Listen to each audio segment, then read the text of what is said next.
सन 2018 का ये वो केस है जो अपराध को एक बहुत ही घिनौने स्तर पर ले गया।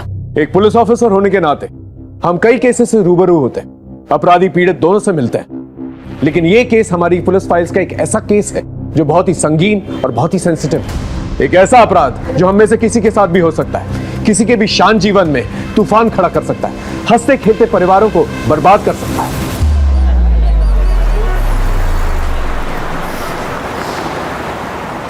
बच्चों, अच्छे से पढ़ाई करना और मार्क्स भी अच्छे से लाना। नेक्स्ट क्लास टीचर ये ना कहे कि आप लोगों को मैंने कुछ पढ़ाया नहीं। बट मैम, आप हमें क्यों नहीं पढ़ाएंगी नेक्स्ट क्लास में? वैसे भी शादी के बाद भी आप पढ़ा सकती हो ना। हाँ टीचर, लेकिन हमें आपसे ही पढ़ना है। हाँ टीचर, हमें आपसे ही पढ़ना है। आपसे ही पढ़ना है टीचर।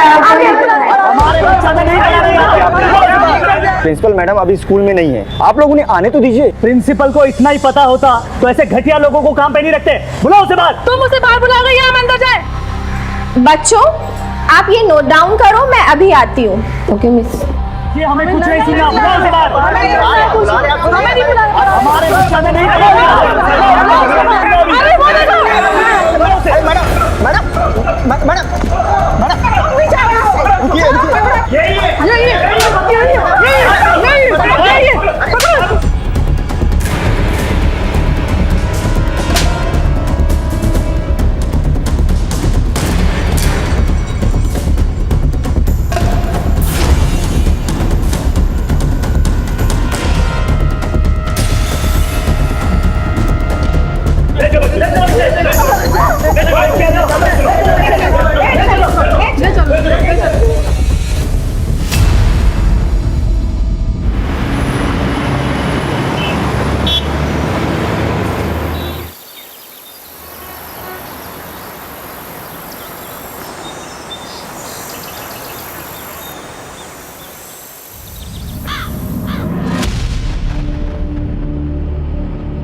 पापा, वो मुझे आपसे कुछ बात करनी थी।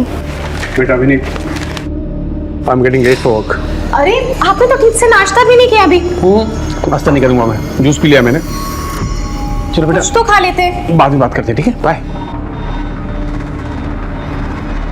मम्मी निधि, साड़ी में मैं ठीक लग रही हूँ ना? अच्छी है ना ये sari?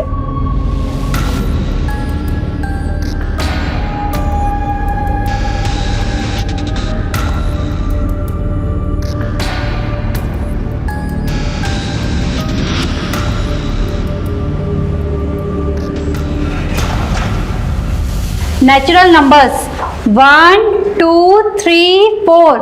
Sonali, even numbers 2 4 6 8 10। Good. Nidhi, odd number. Nidhi, क्या हुआ?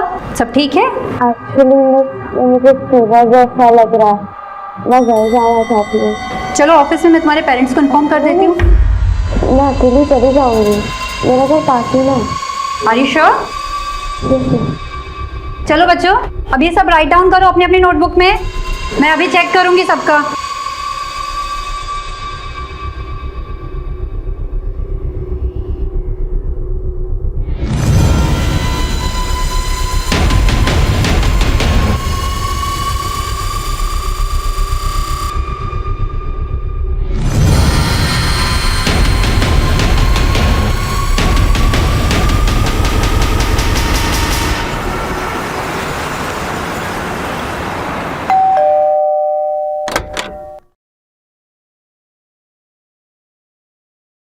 बोला।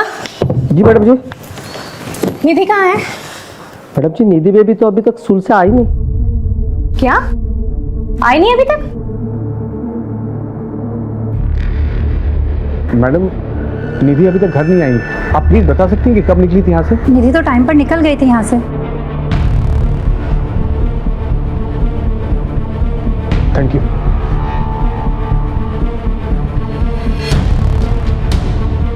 हाँ देवकी, निधि स्कूल से निकल गई थी। तो कहाँ गई होगी और तुम्हें कैसे कुछ नहीं पता? हाँ, मुझे कैसे पता होगा सागर? मैंने उसके सारे फ्रेंड्स को कॉल किया, किसी को कुछ नहीं मालूम है। कोचिंग क्लास में भी कॉल किया था, वो वहां पे भी नहीं गई है। सागर, मुझे बहुत डर लग रहा है। सर निधि स्कूल से निकल चुकी थी, लेकिन ना वो घर पहुंची ना अपने कोचिंग क्लास में। ऐसा कैसे हो सकता है सर? प्लीज सर कुछ कीजिए आप लोगों ने सब जगह ढूंढा, शायद वो अपने दोस्त या रिश्तेदार के घर गई हो। निधि जहाँ जहाँ भी जा सकती थी हमने सब जगह कॉल करके पूछ लिया है, किसी को कुछ नहीं मालूम है। ठीक है, आप लोग फिक्र मत कीजिए, हम पता करते हैं। और मीनवाइल अगर आप लोगों को कुछ पता चलता है तो प्लीज हमें बताइएगा। जी सर। माँ बाप के बताए हुए पते पे पूछताछ करो और ये फोटो को सभी हाईवेज और पेट्रोलिंग वैन्स पे फ्लैश करो।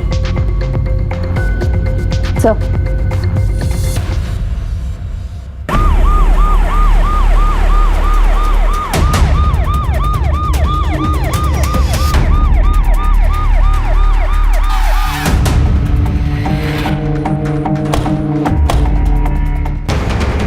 सर ये तो वही लड़की है निधि जिसकी मिसिंग कंप्लेंट कल रात को उसके पेरेंट्स ने दर्ज कराई थी। इस एरिया से इसका घर और स्कूल दोनों ही पास है। अगर ये स्कूल से वक्त पर निकली थी तो घर क्यों नहीं पहुंची? इतनी देर कर क्या रही थी? सर लगता है इसे देर रात को यहाँ लाकर मारा गया होगा या डंप किया गया होगा। हो सकता है, लेकिन इतना तय है इसका मर्डर इसी एरिया में हुआ और पेरेंट्स ने ठोका। हाँ। हेलो, एक स्कूल जाने वाली लड़की की हत्या शहर के बीचों बीच कर दी गई थी।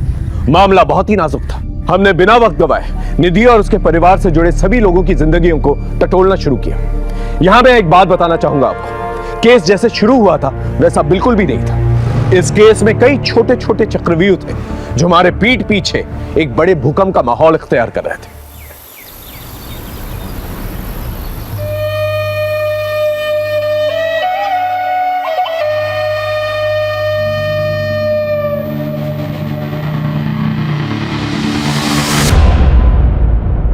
चोरों में से क्या कर कोई देख लेगा। देखने दो ना। किसी को बुलाया मुझे? मेरे कोई दोस्त है ना, आज पुराना किला घूमने जा रहा है, तो हमें भी चलना चाहिए। क्या बोलते हो? नहीं बाबा, सर पे एग्जामिनेशन है और कॉम्पिटिटिव क्लासेस भी शुरू हो गई है, मैं नहीं जा सकती। सॉल्यूशन है मेरे पास, बंक मारो ना तुम। नहीं क्या यार, मैं तुम्हारे इतने करीब आने के बहाने बनाते रहता और तुम हो तुमसे दूर भागते रहते। That's not fair. हाँ क्या है भाई, काम करो ना अपना। चलो चलो चलते।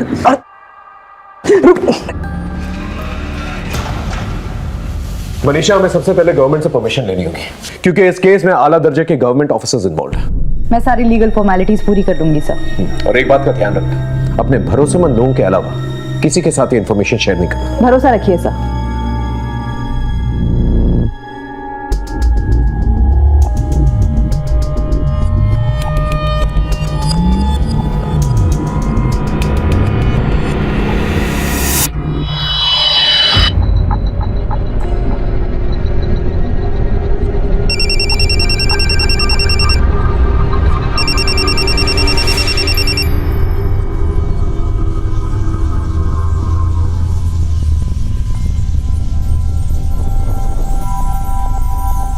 ठीक है, मैं आती हूँ।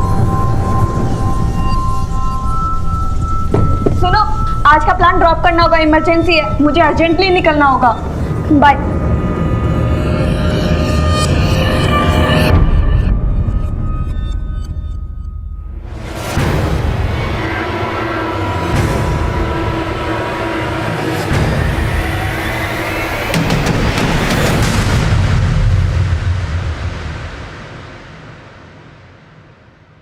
सर, ये मेरी छोटी बहन और उसके फ्रेंड्स हैं, इन्हें छोड़ दीजिए प्लीज। दिखने में तो सब शरीफ घर के लगते हैं, लेकिन रैश ड्राइविंग करते हुए पकड़े गए।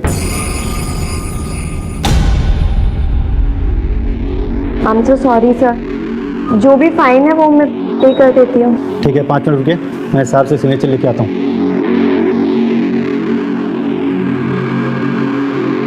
दीदी आई एम सॉरी, मेरी वजह से आपको इतना। मैंने कुछ पूछा तुमसे?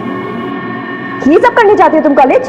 हाँ, और तुम 1000 बार मना किया है मैंने, मेरी बहन से दूर रहने को बोला है ना तुम्हें। ये तुम्हारी लास्ट वार्निंग है, समझे? ठीक है, आप लोग जा सकते हैं। Thank you. चलो।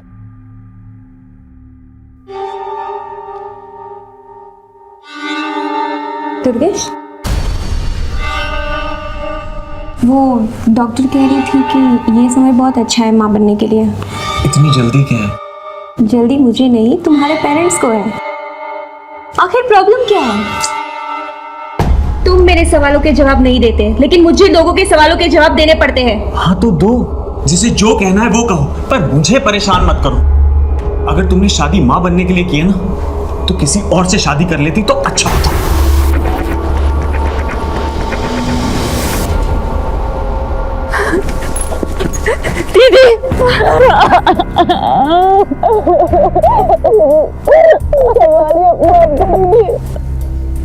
मुझे अब नहीं रहता रहा, हमको छोड़ के चली गई। तुझे उसे वही रोक लेना चाहिए था, कम से कम उसकी जान तो बच जाती न था।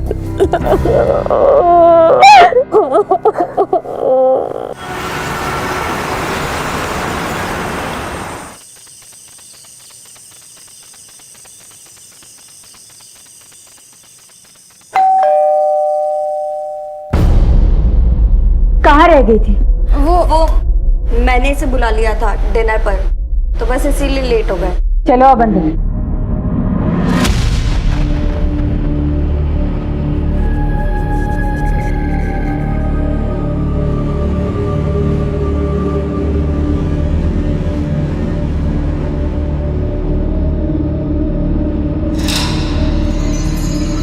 अश्विन, ये आदमी इस घर में क्या कर रहा है? मेरी बात समझने की कोशिश कर। तुम्हारी शादी की बात करने आया हूँ।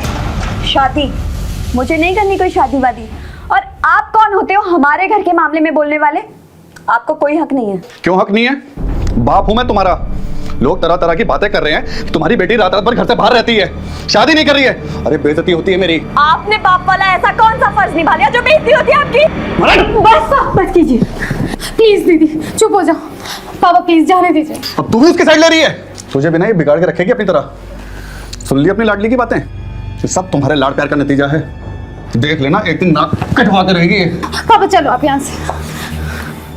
बस माँ, आपको उनकी हाँ में हाँ मिलाने की कोई जरूरत नहीं है। अरे मुझे नहीं करनी है शादी वादी यार, मैं खुद का ध्यान खुद रख सकती हूँ। आप प्लीज जाके उन्हें संभालिए।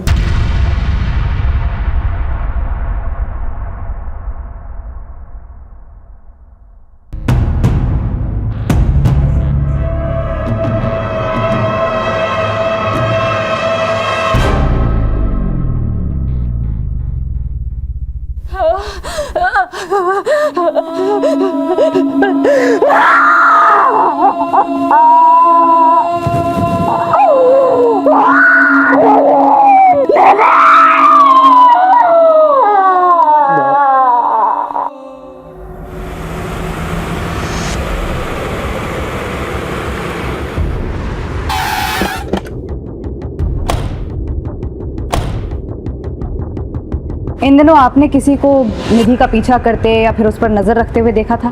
नहीं मैम। तो स्कूल में किसी लड़के से या टीचर से कोई लड़ाई झगड़ा? नहीं मैम, हमारे स्टूडेंट और स्टाफ में कोई ऐसा नहीं था जो निधि को पसंद नहीं करता हो। वो एक ब्रिलियंट लड़की थी। फिर निधि के बिहेवियर में कुछ अजीब नोटिस किया हो? हाँ मैम, कुछ दिनों से निधि का बर्ताव बदला हुआ लग रहा था। वो उदास रहने लगी थी और पिछले 10 दिनों में वो 2 दिन स्कूल भी नहीं आई थी। और अभी 2 दिन पहले अचानक उसके स्कूल में तबीयत बिगड़ गई थी और वो छुट्टी लेकर 11 बजे ही घर चली गई थी। मुझे सुबह जैसा लग रहा है, मैं घर जाना चाहती हूँ। ओके। और हाँ, वो स्कूल के अलावा कोचिंग भी जाते थे। अब अगर वहाँ कुछ हुआ हो तो हम नहीं कह सकते। यस मैम, निधि पिछले 10 दिनों में 3 दिन कोचिंग क्लासेस नहीं आई है। मैंने उससे पूछा भी था तो उसने कहा कि उसकी तबीयत खराब है। मेरी तबीयत ठीक नहीं है, मैं कल नहीं आऊंगी।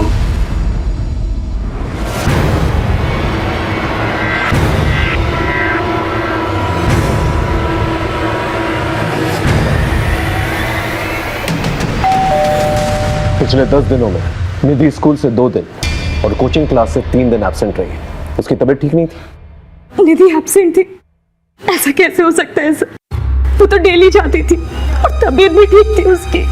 लेकिन 2 दिन पहले सिकनेस की लीव लेके वो स्कूल से जल्दी निकली थी। लेकिन परसों वो कुछ देर से लौटी थी। निधि आज लेट हो गई? वो मुझे कुछ नोट्स कंप्लीट करनी थी, इसलिए स्कूल में देर हो गई। कितनी देर? करीब आधा पौन घंटा। स्कूल 1 बजे खत्म होता है, वो 11 बजे सिकनेस का बहाना करके निकल जाती है। तकरीबन 15 मिनट लगते हैं घर पहुंचने में। मान लेते हैं कि वो 4:30 बजे घर पहुंची, तो ये 4 घंटे वो थी कहाँ? मुझे अलग हो रही है सब सुनकर। इसका मतलब निधि स्कूल और कोचिंग क्लासेस के बहाने कहीं और जा रही थी। माफ कीजिए, लेकिन निधि का कोई बॉयफ्रेंड वगैरह था? उसने आप लोगों से बात की थी इस बारे में, या कुछ नोटिस किया आप लोगों ने? सर कैसी बात कर रहे हैं आप? छोटी सी बच्ची थी हमारी, अभी उम्र ही क्या थी निधि की? मेरी नॉलेज में तो ऐसा कुछ नहीं आया था। शायद देवकी को पता हो। मुझे कैसे पता होगा? मैंने तो ये सब चीजें कभी नोटिस ही नहीं की। वैसे आपके आपसी रिश्ते कैसे हैं? हमारे रिश्ते का क्या होगा सर? कुछ भी तो नहीं। और इसका निधि से क्या लेना देना है सर? वो जब भी कुछ मांगती थी, पूछती थी, हम ला कर देते थे उसके लिए। पूरी सी बच्ची थी हमारी।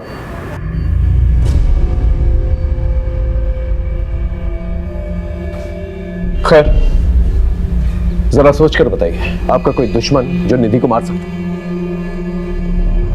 नहीं सर, हमारे किसी से कोई दुश्मनी नहीं है।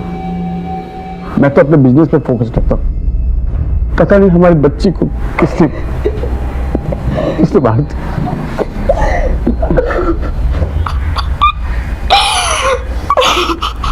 निधि अपने माँ बाप से जरूर कुछ छुपा रही थी, और उसके माँ बाप हमसे कुछ छुपा रहे हैं।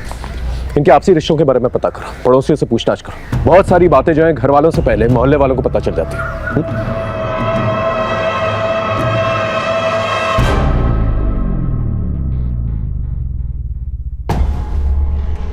ये क्या बात हुई?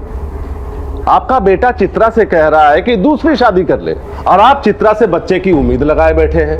अरे नहीं नहीं समधी जी, जरूर पति पत्नी में कुछ कहा सुनी हुई होगी, और आपकी बेटी घर की हर बात बताएगी और आप इस तरह लड़ने चले आएंगे। ये क्या बात हुई? मैं हूँ यहाँ पर। अभी इन लोगों का नया नया रिश्ता हुआ है, थोड़ा समय देते हैं इन्हें। वही तो मैं कह रहा हूँ समधन जी, आप ही लोग बच्चे की रट लगाए बैठे हैं, और आप ही लोग समय देने की भी बात कर रहे हैं। इसमें चित्रा क्या करे?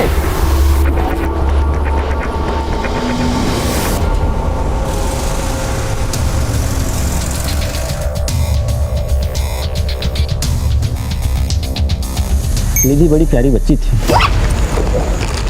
जो बच्ची अपना खाना दूसरे को खिला सकती है, अपना खिलौना दूसरे को दे सकती है, ऐसी बच्ची का दुश्मन कौन हो सकता है? हाँ, सागर को अपने पैसे का थोड़ा घमंड था, लेकिन निधि में ऐसी कोई बात नहीं थी। आपने कहा कि सागर को पैसों का घमंड था, क्या उसका कोई दुश्मन हो सकता है? तो दुश्मनी का तो मुझे पता नहीं, लेकिन इन मियाँ बीवी की आपस में बनती नहीं थी। और ये बात आपको कैसे पता चली? मेरे नौकर ने बताया। वो सागर का नौकर भोला का दोस्त है, आपस में एक दूसरे घर की कहानी बताते रहता है। मैडम, साहब और मेम साहब ऐसे ही है। ऐसा एक भी दिन नहीं गया होगा कि साहब और मेम साहब आपस में झगड़े नहीं हो। किन बातों पे झगड़ा होता था? देवकी, तुमने आज जो तमाशा किया ना, वो गलत है। अच्छा, मैं तमाशा कर रही हूँ? मैं जो कर रही हूँ वो गलत है, और जो तुम कर रहे हो वो सब सही है। क्यों जिम में बिजी रहते हो? यही बोलते हो ना तुम? बीवी और बच्ची से बात करने का टाइम नहीं है तुम्हारे पास, क्योंकि तुम निहारिका के साथ बिजी रहते हो। और यही सब करना था तो मेरे साथ शादी क्यों की? तुम्हारा ये जो पागलपन है ना, तुम अपने पास ही रखो। तुमसे बात करना बेकार है। क्या?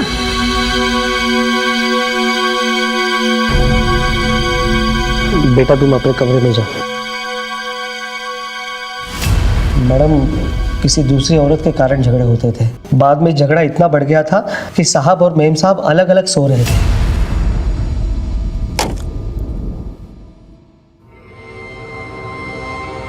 इन झगड़ों का बुरा असर निधि पर पड़ रहा था। वो उदास रहने लगी थी।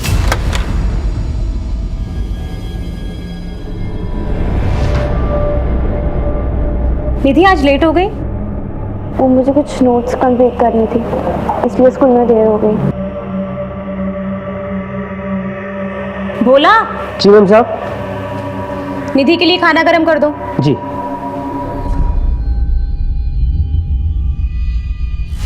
इस माहौल से बचने के लिए मेम साहब ने निधि के मासी के पास उसको छोड़ दिया। कितने दिन पहले की बात है ये? यही कुछ 1 महीने पहले की बात है मैडम। कहाँ रहती है निधि की मौसी? संता नगर।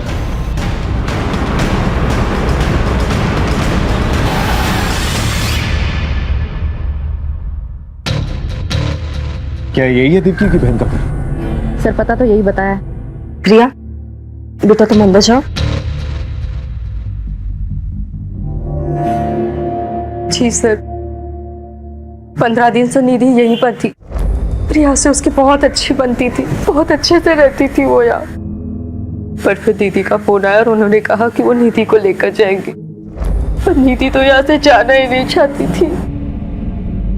मासी मासी मुझे नहीं जाना है मम्मी के साथ, मुझे यही रहना है आपके पास। इधर आओ बेटा, बैठ। निधि सब ठीक हो गया है वहाँ, और तुम फिक्र क्यों कर रही हो? हम आएंगे ना तुमसे मिलने वहाँ। मासी मैं हमेशा के लिए यही नहीं रह सकती क्या? मम्मी निधि दीदी को यहीं रख लो ना। काश मेरी मम्मी भी आपके जैसी होती, आप मुझसे कितना प्यार करती हैं, और वहाँ मम्मी डैडी हमेशा झगड़ा करते रहते हैं। इसका मतलब ये बात सच है कि आपके जीजा जी और दीदी के बीच में जो झगड़ा होता था किसी लड़की की वजह से होता था। उस लड़की का नाम पता है आपको?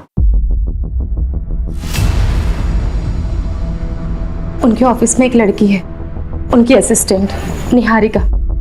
जैसे जैसे उनका पैसा बढ़ता जा रहा है वैसे वैसे हमारे बीच में दूरियां बढ़ती जा रही हैं। हाँ सर, निहारिका नाम की सेक्रेटरी थी, उसे लेकर ऑफिस में झगड़ा हुआ था।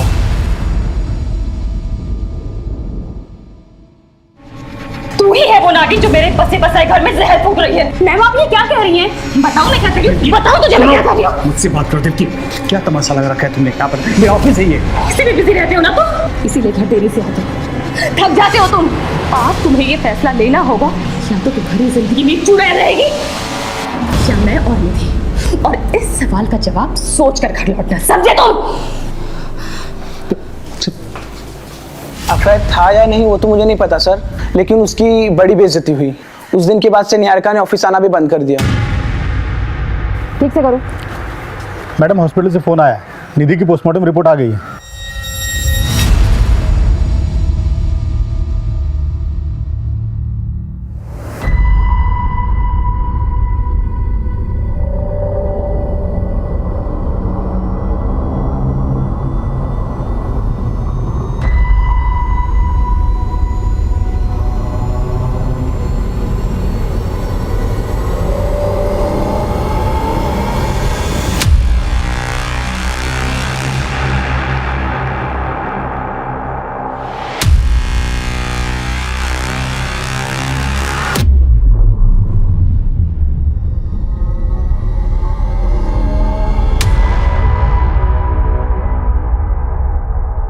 सर जिस लड़की का सागर के ऑफिस में अफेयर था और देविका का झगड़ा हुआ था, उसने नौकरी छोड़ दिया है। हम उसका नया एड्रेस ट्रेस कर रहे हैं सर। सर निधि की पोस्टमार्टम रिपोर्ट काफी शॉकिंग है।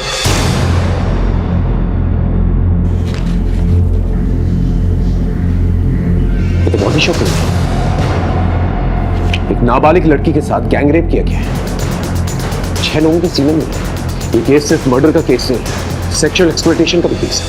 मैं भी हैरान रह गई सर, इतना ब्रूटल असॉल्ट, वो भी रिपीटेड। एक काम करो, निधि से रिलेटेड सारी इंफॉर्मेशन कलेक्ट करो। जब तक हमें पूरी इंफॉर्मेशन नहीं मिल जाती, हमें नहीं पता चल पाएगा कि निधि की लाइफ में क्या चल रहा था। छोटी सी छोटी इंफॉर्मेशन कलेक्ट करो। एक बेगुनाह बच्ची के साथ इतना बड़ा दुष्कर्म करने वाले को बख्शा नहीं जाएगा। अपनी पूरी पुलिस टीम को अलर्ट करो, इस केस से रिलेटेड सभी लोगों से दोबारा पूछताछ करो। पोस्टमार्टम रिपोर्ट आने के बाद हमारा पूरा पुलिस डिपार्टमेंट हिल चुका था, क्योंकि अब हत्या के साथ साथ सामूहिक बलात्कार की धाराएं भी जुड़ चुकी थी। अपराध की बर्बरता को देखते हुए एक ही सवाल मन में बार बार उठ रहा था कि निधि कितने दर्द से गुजरी होगी। ऊपर से भी हम पर प्रेशर था और कई सामाजिक संस्थाओं ने इस गंभीर मुद्दे पर अपनी चिंता व्यक्त की थी। सवाल कई थे और जवाब ढूंढने में हम सरगर्म थे। हमारी पुलिस टीम के अलावा भी हमने इस केस की छानबीन में और लोगों को जोड़ लिया था। एक आम घर की आम लड़की के साथ इतना बड़ा जुर्म एक बहुत बड़े अपराध की दस्तक था, और इस दस्तक को पकड़कर असली अपराधी तक पहुंचना हमारे लिए एक बहुत बड़ा चैलेंज।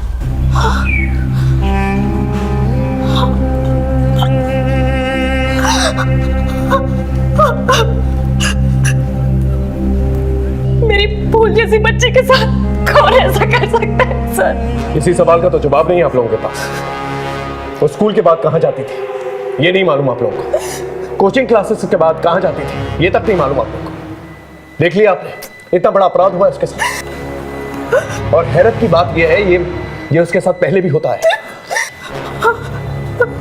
ये तो हमें पड़ोसियों ने बताया कि वो खामोश रहती थी, उदास रहती थी, लेकिन आप लोग को ये तक नहीं पता उसकी जिंदगी में क्या चल रहा है। मुझे आपसे कुछ बात करनी थी। सर, मेरी फूल जैसी बच्ची ने किसी का क्या बिगाड़ा था जो उसके साथ इतना बड़ा जुल्म हो गया। देखिए, पहले मामला मर्डर का था, अब क्लियर हो चुका है कि निधि का गैंग रेप छुपाने के लिए उसका मर्डर किया गया।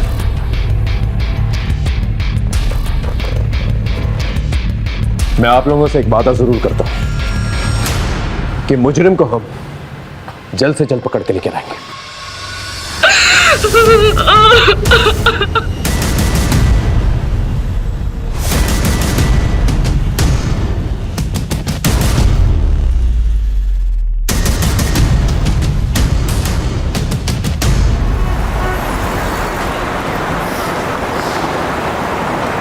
सलाम साहब। सलाम। गुड्डू, छोटी मोटी खबरें तो बहुत देता है, लेकिन अब की बार एक बहुत बड़े मिशन पे जाना है। जिसके बारे में इंफॉर्मेशन निकालनी है ना, वो गवर्नमेंट का एक बहुत बड़ा आदमी है, उसके ऑफिस से इंफॉर्मेशन निकालनी है। हो पाएगा तुझसे? हाँ, मनिंदर का नाम तो बताओ साहब, काम हो जाएगा। निधि के घर में निधि से भोला सबसे करीब था, और निधि के गायब होने की खबर भी सबसे पहले भोला ने ही दी थी देवकी को। निधि के माँ बाप एक दूसरे से झगड़ा किया करते थे, शायद इसी का फायदा भोला ने उठाया। हाँ सर, हमारी तहकीकात में और कोई सस्पेक्ट सामने भी नहीं आया है। इस भोला के बारे में पता करो, ये नौकरों से काफी गॉसिप किया करता था, शायद किसी नौकर ने इसके बारे में गॉसिप किया। Yes sir. माँ, पापा से कह दीजिए मुझे शादी नहीं करनी है। तो क्या पूरी जिंदगी शादी नहीं करेगी? हाँ, नहीं करूंगी। क्या बोल रही है तू? पागल हो गई? कुछ भी बोले जा रही है। देख, अगर कोई पसंद है तो बता दे, हम बात करते हैं।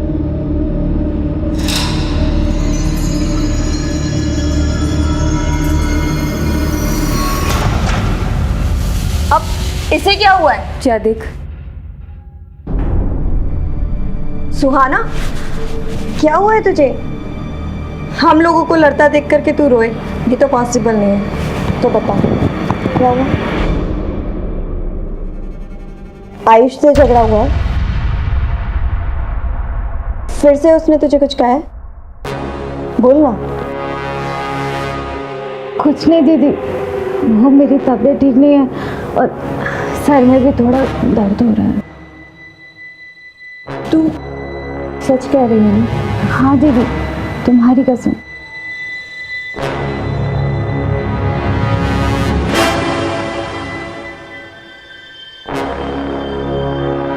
हेलो मैडम, अभी एक बात निकल के सामने आई है कि भोला का दूसरे नौकरों से झगड़ा हुआ था। मैडम, पहले भोला और मैं दोस्तों के साथ टूटता बैठता था, अब वो नहीं आते जाते। क्यों? बोलना क्यों? ओके, एक दिन मजाक मजाक में हमारा झगड़ा हो गया।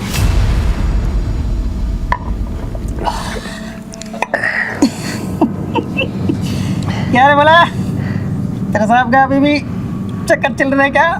अरे उनके मामले में मैं नहीं बोलते, वो बड़े लोग हैं। बड़े तो उनके बेटी भी हो रही है। क्या बोलना क्या चाहता बे? बोलना, हाथ मारता है कि नहीं? हाँ? साइकिल सिखाने के बाद क्या बोल रहा है? छोड़ेंगे नहीं तुमको, छोड़ेंगे नहीं हम। क्या बोल रहे ना? मैंने तो उसको वही कहा था जो भोला की फितरत थी। कॉलोनी के सब काम वालियों के पीछे पड़ा रहता था, अक्सर निधि के साथ भी साइकिल सिखाते हुए दिखता था, इसलिए थोड़ा मजाक किया था तूने। नाबालिग लड़की के लिए घर के नौकर से गंदी बातें करना तुझे मजाक लगता है?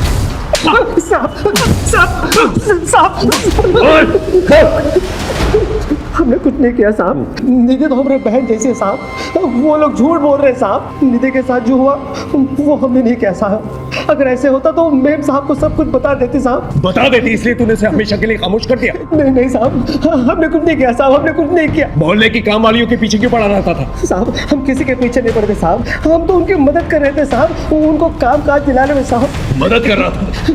इसका ब्लड सैंपल, और जब तक डीएनए रिपोर्ट नहीं आ जाती इसे यही रखता।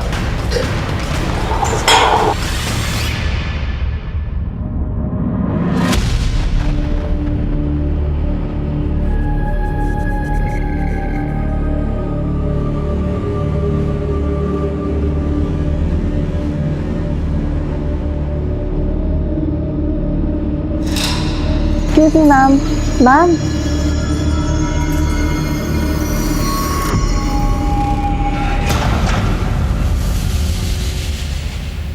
number you are trying to call is currently switched off. Please try again later. उसका फोन बंद आ रहा है। पता नहीं कहाँ गई होगी, अब तक तो उसे आ जाना चाहिए था। आप टेंशन मत लो, मैं देखती हूँ। दीदी कॉलेज से तो हम लोग साथ ही निकले थे और वहाँ रास्ते में दुकान पड़ती है कपड़ों की, तो उसे कुछ लेना था, वो वहीं रुक गई। कौन सी दुकान? हाँ ये मैम तो आई थी, इनका ही तो झगड़ा हुआ था। झगड़ा किससे? सुहाना, क्या हुआ है? उस दिन के बाद तू मुझे मिली नहीं। एंड आई एम सॉरी, उस दिन मैंने थोड़ी ज़्यादा पी ली थी। मैंने कहा ना, मेरा पीछा करना छोड़ दो। ये सब दीदी बोल रही है ना? तुमसे क्या मतलब? किसी ने कुछ भी बोला हो? देखो सुहाना, तुम ऐसे नहीं जा सकते। हाथ छोड़ो मेरा। नहीं, मेरी बात सुनो। मैंने कहा हाथ छोड़ो मेरा।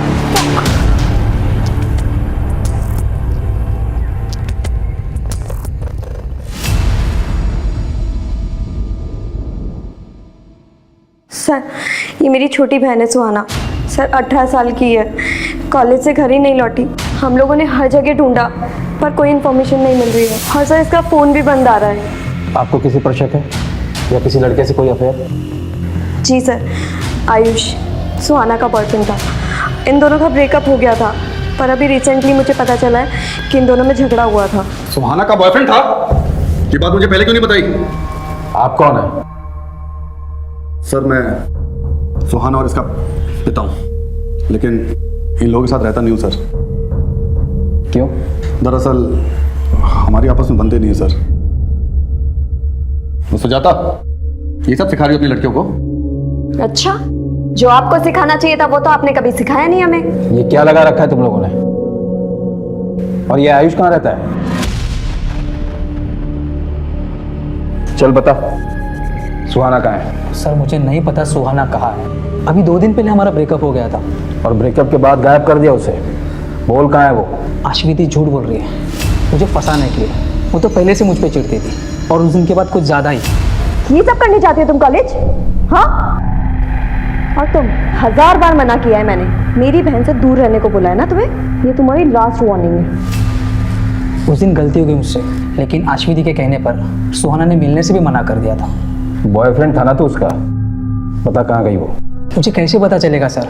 मैं तो कहता हूँ आशिविका किया धरा ये सब मुझे फंसाने के लिए। मुझसे नफरत करती थी और इसलिए मुझ पे ना ये सब झूठे इल्जाम लगा रही है।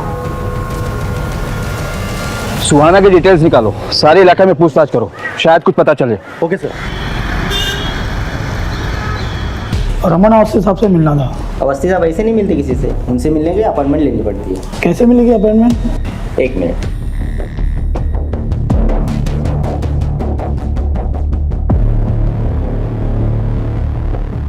ये लीजिए, साहब का नंबर है, फ़ोन कर लेना।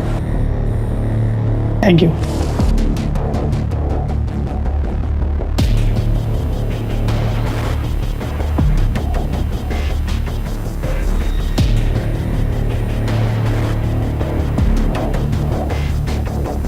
हेलो,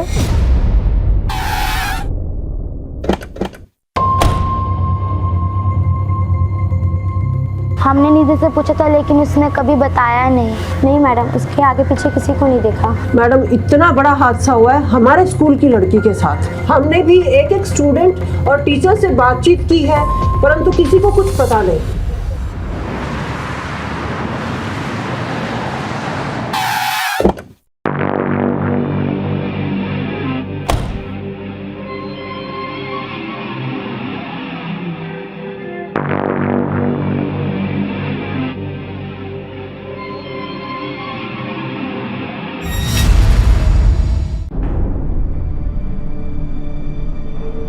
दुर्गेश, मुझे तुमसे बात करनी है। क्या बात करनी है? मुझसे गलती हो गई कि मैंने माँ पापा को बता दिया। I am sorry. मेरे पास और कोई रास्ता नहीं था, लेकिन मैं अभी ये जानना चाहती हूँ किस बात की सज़ा दे रहे हो तुम मुझे? आखिर क्या कमी है मुझ में? क्या गलती हो गई है मुझसे? गलती तुमसे नहीं,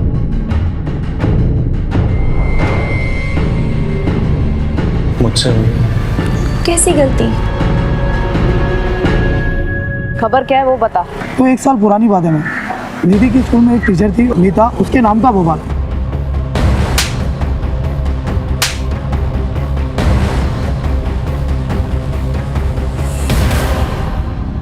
लेकिन ये बवाल हुआ क्यों था? एक वीडियो वायरल हुआ था उसका, सेक्स वीडियो।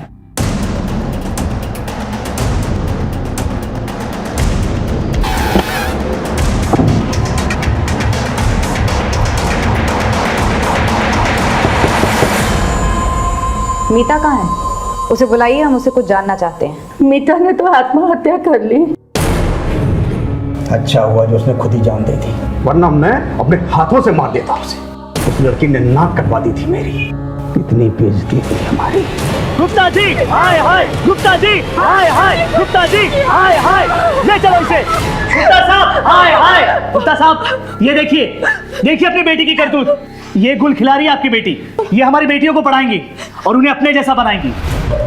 पापा मेरी बात का यकीन कीजिए पापा, ये वीडियो मुझे ब्लैकमेल करके बनाया गया है पापा। अरे ये क्या किया तूने? हमें किसी को मुंह दिखाने के लायक नहीं छोड़ा तूने। पापा मैं सच कह रही हूं। देखिए बस, अब आप लोग अपना ठिकाना कहीं और देख लो, वरना भारी पड़ेगा आप लोगों को, कह देते हैं। चलो रे। बहुत बदनामी हो गई थी, इसलिए दुर्गेश ने सगाई तोड़ दी। कोई भी लड़का वही करता जो दुर्गेश ने किया। थोड़ी सी शर्म बची थी, इसलिए नीता ने आत्महत्या कर ली।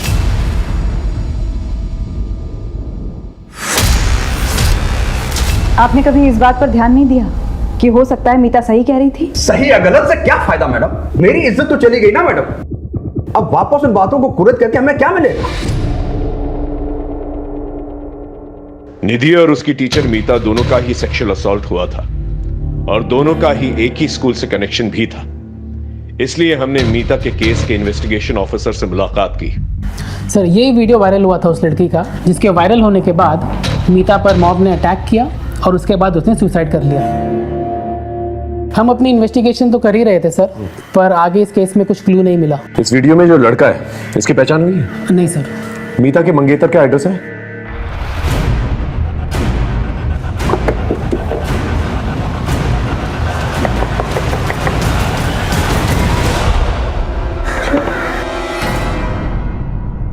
क्या हम दुर्गेश से मिल सकते हैं? उन्होंने 1 महीना पहले ही सुसाइड कर लिया। क्या आपको दुर्गेश की मंगेतर मीता के बारे में कुछ पता था? जी हाँ, खुद दुर्गेश ने मुझे बताया था। मैं अपने पाप का प्रायश्चित करना चाहता हूँ। मेरी अंतरात्मा मुझे जीने नहीं दे रही। क्या बात है? हमें जो कुछ भी मीता के बारे में पता है वो सच नहीं है। मीता का वीडियो धोखे से बनाया गया था। उसी वीडियो से उसे ब्लैकमेल करके बार बार गलत काम करवाए जा रहे थे। ये बात कही थी उसने मुझसे, लेकिन मैंने उस पर यकीन नहीं किया और उससे शादी तोड़ दी। हो सकता है वो झूठ बोल रही हो। नहीं, झूठ नहीं बोल रही थी वो। उसका MMS है इंटरनेट पर। मीता ने अपनी जान देकर सच्चाई का सबूत दिया। उसी रात उन्होंने सुसाइड कर लिया। उसके अलावा मैं कुछ नहीं जानती। ये मामला केवल निधि का नहीं है, बल्कि मीता के साथ भी इस किस्म का अपराध हो चुका है। मुझे लगता है भोली भाली लड़कियों को ब्लैकमेल करके उनको सेक्सुअली असॉल्ट करने का एक रैकेट चल रहा है, और मुझे तो शक है कि निधि और मीता को एक ही इंसान ने टारगेट किया है। बड़ी अजीब बात है सर, इनमें से किसी एक ने भी कानून का दरवाजा नहीं खटखटाया। शायद इन्हें इतना डराया धमकाया गया होगा कि वो अपनी जुबान ही नहीं खोल पा रहे। एक काम करो, अपने नेटवर्क को एक्टिवेट करो और सारे थानों से जो है रिकॉर्ड मंगवाओ और अपने खबरियों से पता करो कि इस शहर में इस किस्म के केसेस और भी हुए हैं क्या। ओके सर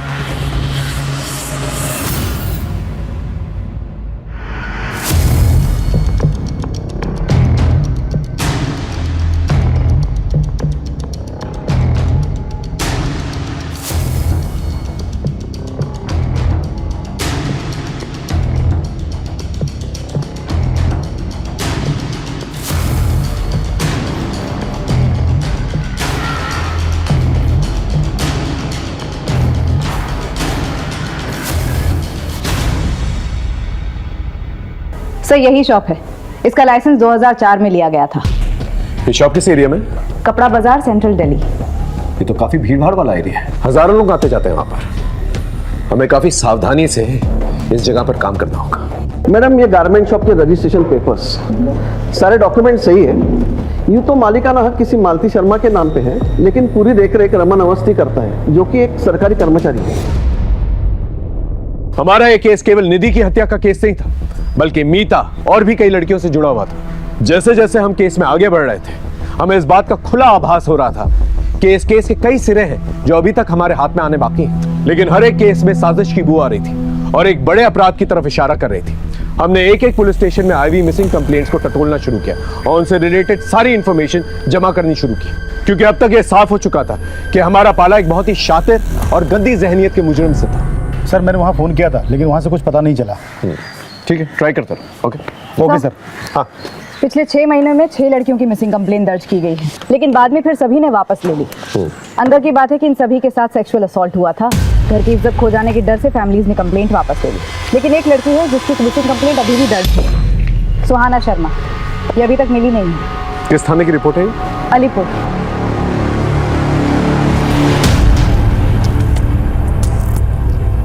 सुहाना शर्मा नाम है। लास्ट टाइम इसे एक गारमेंट शॉप के बाहर दिखा गया था। वहाँ पर इसकी अपने बॉयफ्रेंड से लड़ाई भी हुई थी। हमने इसके बॉयफ्रेंड को डिटेन भी किया, पर उसने कहा कि वो इस लड़की के बारे में कुछ नहीं जानता। इसकी बहन अश्विनी ने कंप्लेंट दर्ज करवाई थी हमारे यहाँ। हमने काफ़ी ढूंढने की भी कोशिश की, लेकिन कोई लीड नहीं मिला और बाद में इसकी फैमिली ने भी अपडेट लेना बंद कर दिया। इनकी फैमिली का कोई कॉन्टैक्ट नंबर? आपने जब इन्फॉर्म किया कि आप यहाँ आ रही हैं, तो मैंने कांस्टेबल से कहा था कि इनकी फैमिली से कॉन्टैक्ट करें। ठीक है। अश्वी से कोई कांटेक्ट हुआ? सर अश्वी का नंबर भी बंद आ रहा है और वो ट्रेस भी नहीं हो रही है।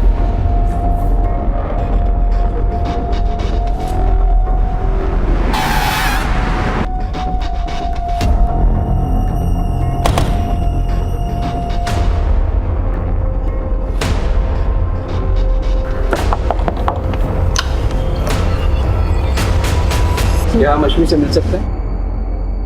वो तो नहीं है। नहीं है मतलब? कहाँ गई? किसी काम से बाहर गई। सुहाना की कोई खबर मिली? उसी केस के बारे में हमने उनसे बात कर ली है। आप आइए ना, अंदर बैठिए, मैं अपने पति को बुलाती हूँ, आप उनसे बात कीजिए। जी कहिए, मैं आपकी क्या मदद कर सकता हूँ? सुहाना मिसिंग केस के बारे में अश्वी से बात करें। वो सर मेरी बीवी ने बताया ना आपको, बाहर गई है किसी काम से। उनका फ़ोन बंद आ रहा है। लगता है कुछ बैटरी का प्रॉब्लम हो। आप मुझे बताइए ना, क्या बात है सर? सुहाना मिसिंग केस के बारे में आप लोगों ने कई दिनों से कोई अपडेट नहीं लिया, पूछ सकता हूँ क्या? कितना अपडेट लेते सर? पुलिस अगर अपना काम कर रही होती तो वो कब का मिल गई होती, इसलिए नाउम्मीद होकर हमने फॉलोअप करना बंद कर दिया। अभी कोई खबर है आपके पास उसकी? देखिए, हमें शक है कि सुहाना किसी सेक्स रैकेट में उलझी भी हो सकती है, क्योंकि उसी एज ग्रुप की कई लड़कियों की शिकायतें आई हैं हमारे पास। तो सर प्लीज उसे जल्दी ढूंढिए प्लीज। हम पूरी कोशिश करेंगे। फिलहाल अगर आपकी अश्वी से बात हो तो उन्हें थाने भेजिएगा, शायद कोई इंफॉर्मेशन मिल जाए हमें। जी सर।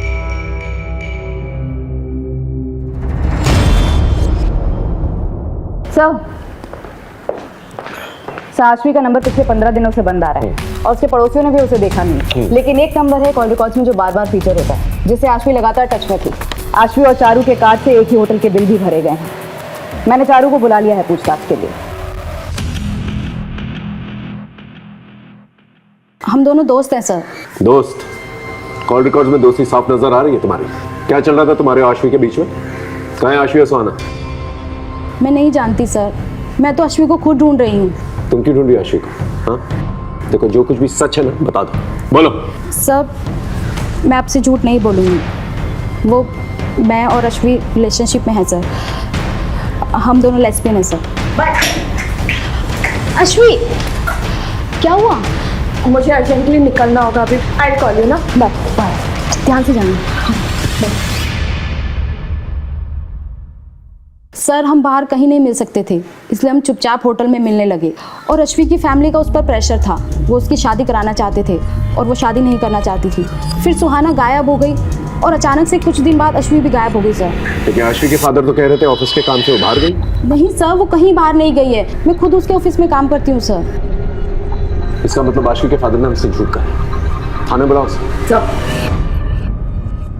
सच बोलकर अपनी इज्जत की धज्जियां उड़वाते क्या?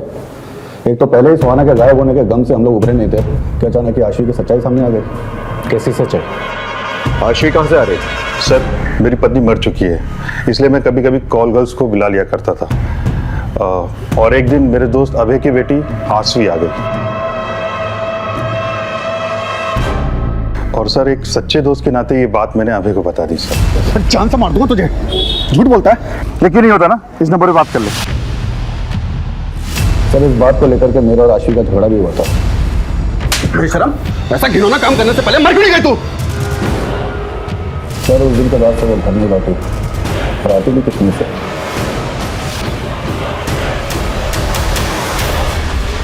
कहां से बुलाया था आशवी को?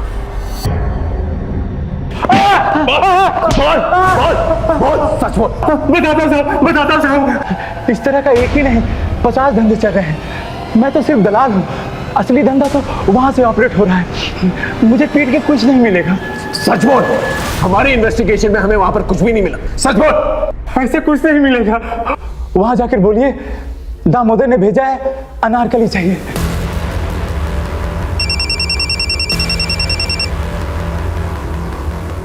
हेलो, ठीक है सर, निहारिका का पता चल गया है।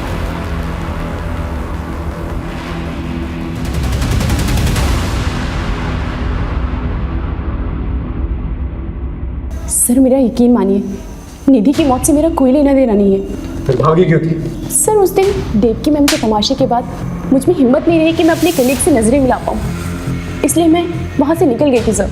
जहां इतनी बातें वेरीफाई हुई हैं, तुम्हारा स्टेटमेंट भी वेरीफाई होगा, और जब तक ये बात सच नहीं साबित हो जाती तुम यहीं रुकोगी।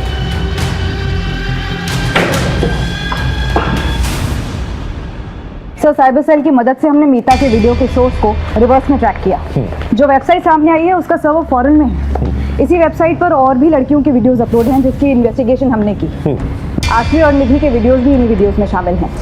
इसका मतलब पहले इन लोगों के वीडियोस बना के इन्हें ब्लैकमेल किया जाता है और फिर बाद में प्रोस्टिट्यूशन में ढकेल दिया जाता है और फिर और पैसे कमाने के लिए इन्हें फॉरेन साइट्स पे बेच दिया जाता है। इन दरिंदों को रंगे हाथों पकड़ना पड़ेगा। 6 महीने पहले मीता को टारगेट करते हैं ये लोग, और 1 महीने पहले आशवी और सुहाना को, और 10 दिन पहले निधि। और ये सब कुछ इस शॉप से कनेक्टेड है। सीधे रेड मारते हैं सर। पॉसिबल है कि सुहाना अभी भी उनके पास हो। नहीं, इसलिए नहीं मार सकते, क्योंकि अगर इन लोगों को जरा सी भी भनक लग गई तो सुहाना और पता नहीं कितनी और लड़कियां जिनकी जान को खतरा हो सकता है। इन दरिंदों को पकड़ने के लिए इन्हीं की तरह शातिर होना पड़ेगा। अब हमारे हाथ में कुछ अहम सुराग लग चुके थे। अब जरूरत थी पूरी जिम्मेदारी के साथ, सावधानी के साथ प्लानिंग करके इस मिशन को अंजाम देने की। हमारी जरा सी भी लापरवाही मुजरिम को चौकन्ना कर सकती थी, उन्हें फरार होने का इशारा दे सकती थी। इसलिए पूरी जिम्मेदारी के साथ और मामले की संजीदगी को समझते हुए हमने प्लानिंग शुरू की।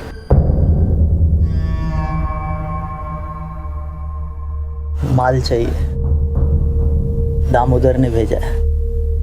अनारकली चाहिए, अनारकली चाहिए। मिलेगा ना? असली वाला और कौला। माल दोगे तो सब मिलेगा।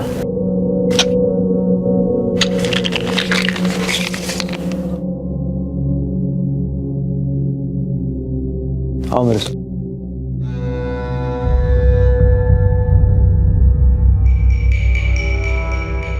अंदर आओ।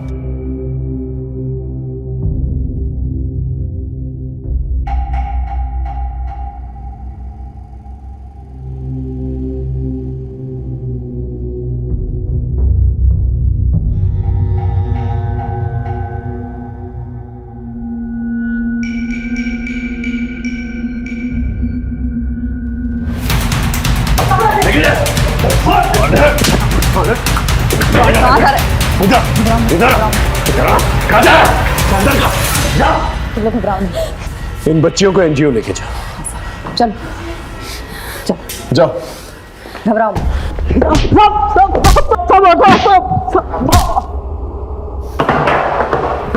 बोल।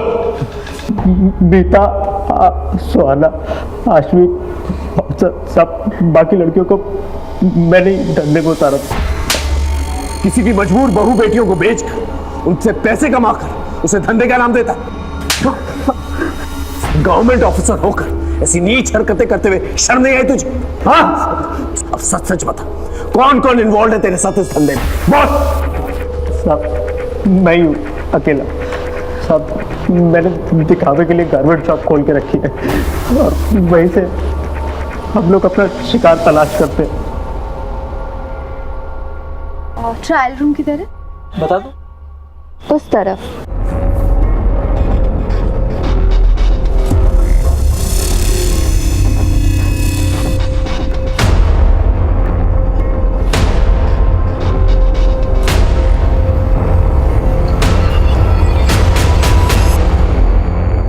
एक बार वीडियो बच जाता था तो फिर लड़कियों को ब्लैकमेल करना कोई मुश्किल काम नहीं होता था साहब। हम जानबूझ के सीधी सादी लड़कियों को और कम उम्र की लड़कियों को अपना शिकार बना देते ताकि वो आसानी से हमारे चंगुल में फंस सके।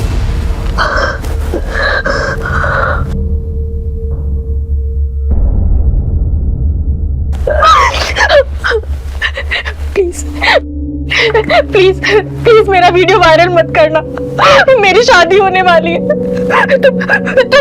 जो बोलोगे, जैसा बोलोगे मैं करूंगी, प्लीज। सुहाना को तूने इस तरह से फंसाया, आशवी को कैसे फंसाया? उस दिन सुहाना के कस्टमर पे ज्यादा टाइम ले लिया था तो उसे ढूंढते ढूंढते आशवी दुकान पर आ गई थी। मेरी बहन है सुहाना, ये आपकी दुकान पर कपड़े खरीदने आई थी। ये आई थी यहाँ पर। आशवी बहुत खूबसूरत थी साहब और उसके हमें ज़्यादा पैसे मिलते, इसलिए उस दिन हमने सुहाना को वहाँ से जाने नहीं दिया और सुहाना के जरिए हमने आशवी को अपना शिकार बनाया।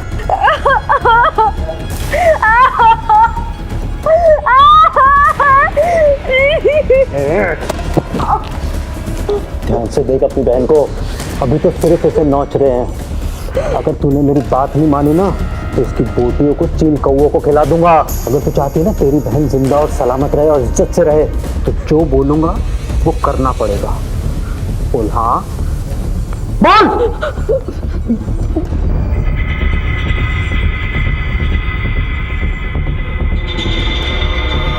कहाँ है आशवी? आशवी तो कब की मर गई साहब।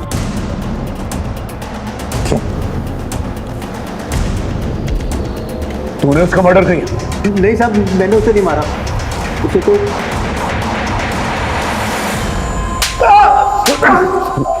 कमीने, बड़ी इज्जत की बातें कर रहा था ना तू कि इज्जत के मारे वो कहीं चली गई, फिर रमन को फोन करके उसे वापस क्यों बुलाया? बोल।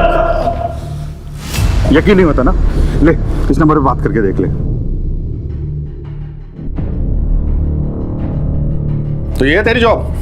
पापा आप मेरी बात समझने की कोशिश तो करो। ये सब मैं मजबूरी में कर रही हूँ, ये सब मैं सुहाना की जिंदगी बचाने के लिए कर रही हूँ। ये देखिए, ये वीडियो।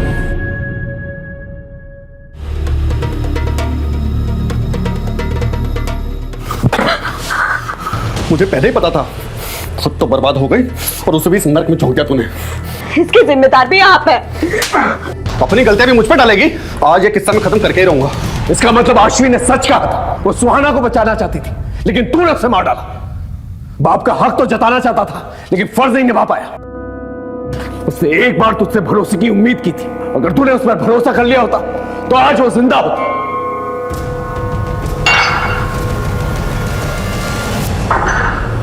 आशवी और सुहाना के केस तो सॉल्व हो गया, अब निधि के दोषी से मिलता है।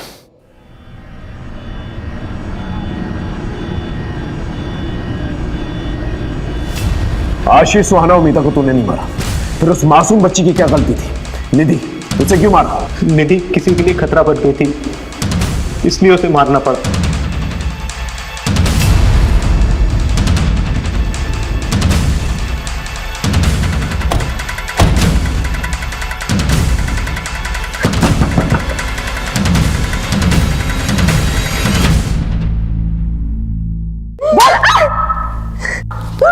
बहुत मुंह खोलेगी कि नहीं? बोलती हूँ। बस मनीषा, सब बताती हूँ। सर, मेरे पति शिव का बिजनेस अच्छा नहीं चल रहा था और मुझे पैसे चाहिए थे। मैं धंधे में आ तो गई थी पर मुझे और पैसे कमाने थे, अपना घर खरीदना था। इसलिए एक दिन तारा देख, एक फॉरेन की पार्टी है मेरे पास, 1 लाख रुपए मिलेगा। 1 लाख? लेकिन उन्हें बच्ची चाहिए, कम उम्र की। कुछ कर सकती है क्या? ऐसी लड़की मैं कहाँ से लाऊंगी?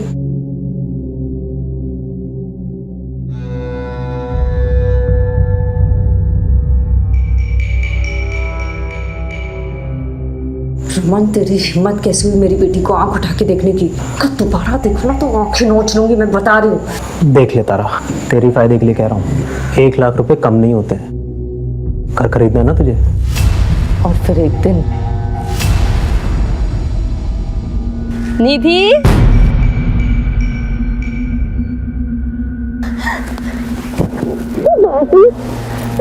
चले?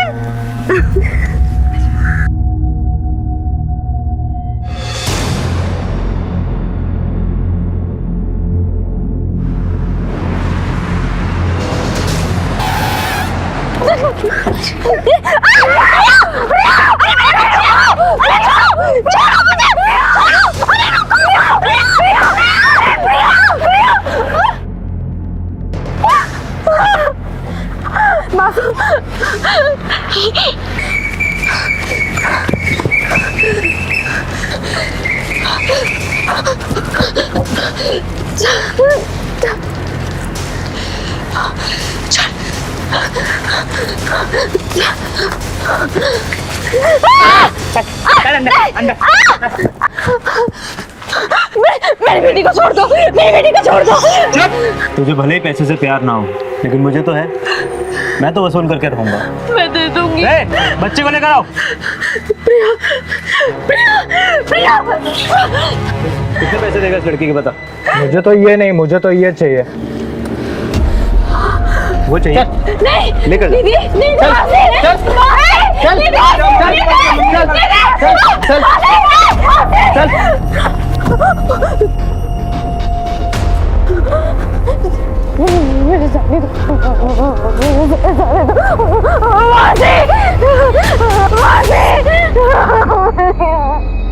सुन, जितना जी चाहे रो ले, लेकिन किसी के सामने मुंह मत खोलना। वरना देख, तो तेरी बहन प्रिया के साथ भी बिल्कुल वैसा ही होगा जैसा तेरे साथ हुआ। समझी? समझी? जा अपनी मौसी के पास। मेरे बच्ची को कहाँ लेकर जा रहे हो? और उसे छोड़ दिया तो मेरी गारंटी कौन देगा? जाओ यहाँ से।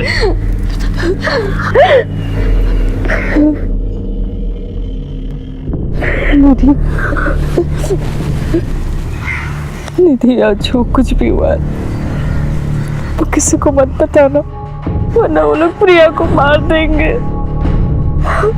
नहीं बताएगी ना?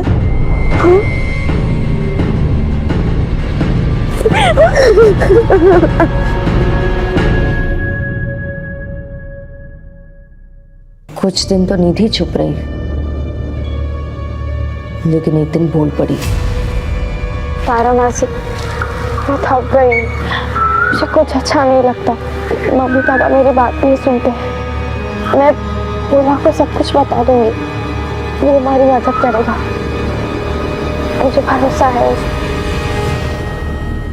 निधि बच्ची थी, कभी भी किसी के सामने भी मुंह खोल सकती थी। निधि अगर कुछ दिन और सहन कर लेती तो उसे आदत पड़ जाती। मासी थी तू उसकी, मासी मां जैसी होती है, और तूने क्या किया? औरत के नाम पे कलंक है तू। तुझे तो एक ऐसी ऐतिहासिक सजा मिलनी चाहिए ना कि तुझ जैसे अपराध करने वालों की रूहें थर्रा जाए।